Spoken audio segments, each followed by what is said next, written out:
Israel এমন এক ভয়ঙ্কর জেলখানা তৈরি করতে যাচ্ছে যেটা হবে পৃথিবীর সবথেকে ভয়ঙ্কর জেলখানা। এই জেলখানার চতুর্দিকে থাকবে ছোট ছোট নদীর মতো কিছু একটা, আর এই নদীগুলো তো থাকবে বিশাল বিশাল আকারের কুমির, আর এর মাঝখানে থাকবে ছোট ছোট কিছু সেল। এখানে বন্দী থাকবে ফিলিস্তিনের 10,000 শিশু, নারী ও পুরুষ।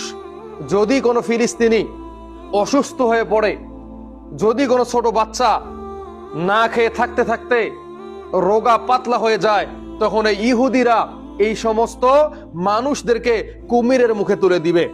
এতে কি হবে? কুমিরের খাবারও হয়ে যাবে, ফিলিস্তিনি মানুষদের তাদের আর বহন করতে হবে না। তো এইরকম ভয়ঙ্কর জেলখানা তারা কিন্তু নির্মাণ করতেছে।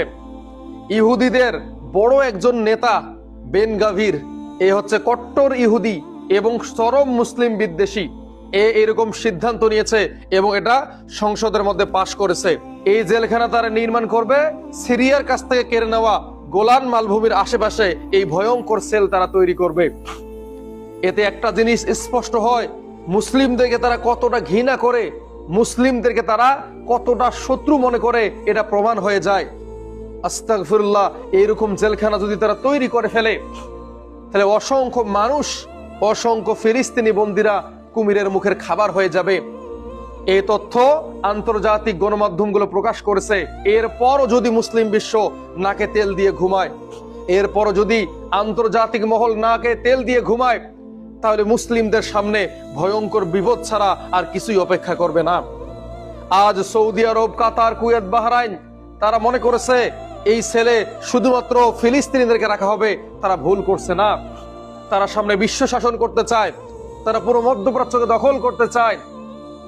তো আজ হোক কাল হোক, এই সেলের মধ্যে সৌদি আরবের মানুষ থাকবে, এই ভয়ঙ্কর জেলখানায় মিশরের মানুষ থাকবে, এই ভয়ঙ্কর জেলখানায় জর্ডানের মানুষ থাকবে।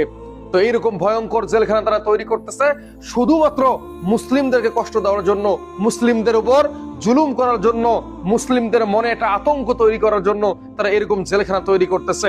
আল্লাহর কাছে আমরা দোয়া করি, আল্লাহ তাদের এই পরিকল্পনাকে আপনি নষ্ট করে দেন, তারা যেন এরকম ভয়ঙ্কর জেল তৈরি করতে না পারে।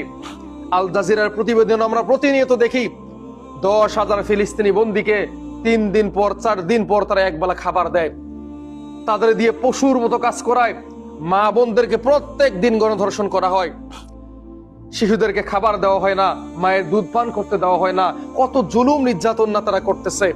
আল্লাহর কাছে দোয়া করি, হে আল্লাহ এই জুলুম থেকে, এই নির্যাতন থেকে ফিলিস্তিনি মা বোনদের, ফিলিস্তিনি যুবক যুবতীদের